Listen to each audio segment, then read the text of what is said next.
Ganito po bumanat ang mga kakamping. Ako'y natawa dito sa confidential fan na ito. Ganyan, sana ganyan. Walang kasinungalingan, walang paninira, okay, walang kademonyuhan. Okay, Lenny gets confidential fan. Confidential fan. Alright? Maganda, ito daw ay niregalo ng isang kakamping kay Atty. Lenny Robredo. Yon. Ang pagkakaiba kasi ng mga kakamping, kumpara sa mga diehard at sa mga pulahan, ang mga kakamping po nag-iisip ng tama. Okay? At walang gumagamit, hindi nagpapagamit. Kaya ganito ka-creative yung kanilang mga banat. Yun yung term creative na banat. Ang banat po ng mga pulahan at mga diehard, kabastusan, kawalang hiyaan, at kademonyuhan.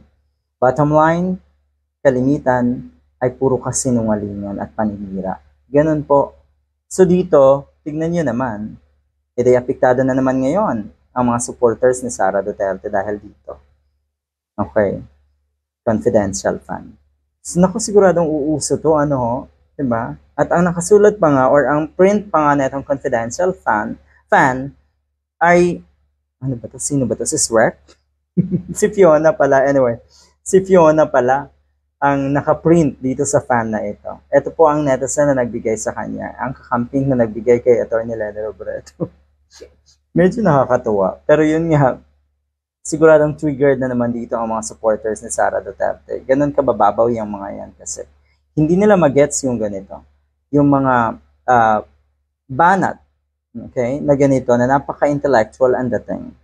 Alright, reacting to the ex-top official's post, Mayores says, maligayang maligaya na ang Pasko ko. Salamat, Atty. Lenny Robredo. Salamat, Angat Buhay Museum Souvenir Shop.